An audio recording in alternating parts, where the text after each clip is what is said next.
ಅಯ್ಯೋ ವಂಶಿ, ನೀನೇನಾಯ್ತು? So beautiful, so elegant, just looking like a wow. ಅಬ್ಬಾ, ನನ್ನ ನಾನೇ ನೋಡ್ತಾ ಇದ್ರೆ ನನಗ್ ನನ್ ಮೇಲೆ ಕ್ರಶ್ ಆಗ್ತಾ ಇದೆ. ಇನ್ನು ಆ ಕೃಷ್ಣ ಇವತ್ತು ಪಕ್ಕಾ ಫ್ಲಾಟ್ ಆಗ್ತಾನೆ.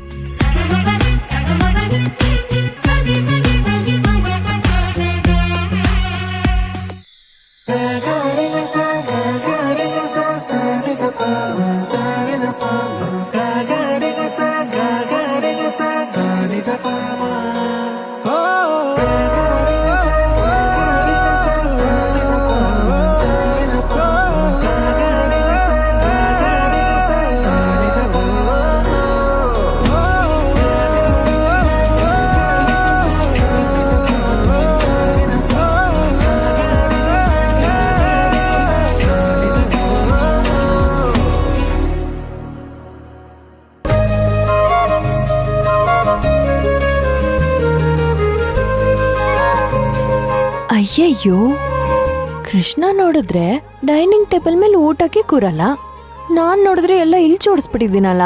ವಂಶಿ, ನಿನ್ ತಲೆಗಿಷ್ಟು. ಹಾ, ಈಗ್ಲೇ ಚಾಪೆ ಹಾಸಿ ಎಲ್ಲ ಕೆಳಗಡೆ ಅರೇಂಜ್ ಮಾಡ್ಬಿಡ್ತೀನಿ.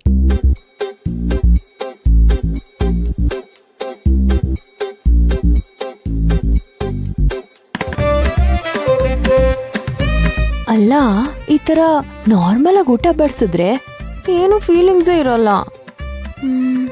ಏನಾದ್ರೂ ಸ್ಪೆಷಲ್ ಆಗಿ ಮಾಡ್ಬೇಕಲ್ಲ. ಏನ್ ಮಾಡ್ಲಿ? ಎಸ್,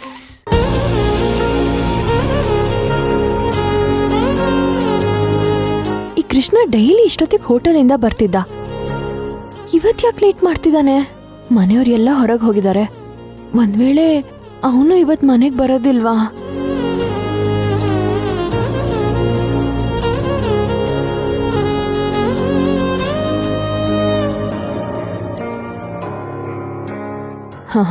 ಹಾಗಾಗೋದಿಕ್ ಚಾನ್ಸೇ ಇಲ್ಲ. ಅವನ್ ಹೊರಗ್ ಹೋಗೋದಿದ್ರೆ ಕೃಷ್ಣಗೆ ಊಟ ಬಡಿಸಿ ಅಂತ ಅತ್ತೆ ಯಾಕೆ ಪೂಜಾಕ್ ಹೇಳ್ತಿದ್ರು?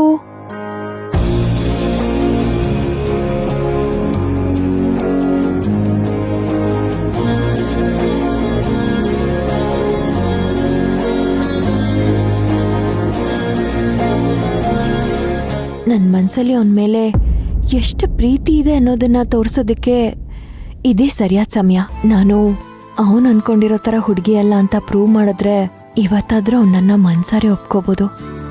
ದೇವ್ರೆ, ನಿನ್ನೆ ಅವ್ನು ಯಾಕೆ ಆ ಥರ ಮಾತಾಡ್ದ ಅಂತ ನಂಗೆ ಗೊತ್ತಿಲ್ಲ, ಆದ್ರೆ ಹೇಗಾದ್ರೂ ಮಾಡಿ ಅವನಿಗೆ ನನ್ನ ಮೇಲೆ ಪ್ರೀತಿ ಹುಟ್ಟೋ ಥರ ಮಾಡಪ್ಪ.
ಒಂದು ಮಳೆ ಬಿಲ್ಲು ಒಂದು ಮಳೆ ಮೋಡ ಹೇಗೋ ಜೊತೆಯಾಗಿ ತುಂಬಾ ಸೊಗಸಾಗಿ ಏನನು ಮಾತಾಡಿವೆ ಭಾವನೆ ಬಾಕಿ ಇವೆ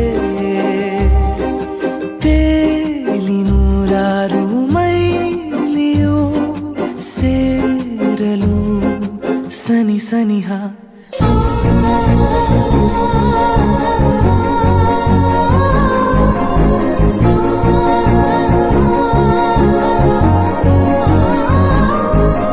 ಅಯ್ಯಯ್ಯೋ, ನಾನ್ ನೋಡಿದ್ರೆ ಅವನಿಗೋಸ್ಕರ ಇಷ್ಟೆಲ್ಲ ರೆಡಿಯಾಗಿ ನಿಂತಿದ್ದೀನಿ. ಇವ್ನ್ ನೋಡಿದ್ರೆ ಆ ಮೀಮಲ್ ಬರೋ ಒಂಟಿ ಪೆಂಗ್ವಿನ್ ತರ ಹೋಗ್ತಿದ್ದಾನಲ್ಲ.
ಇದೇನಿದು, ಒಳಗಡೆ ಲೈಟ್ಸೇ ಇಲ್ಲ, ಆಚೆ ನೋಡಿದ್ರೆ ಲೈಟ್ ಇತ್ತು.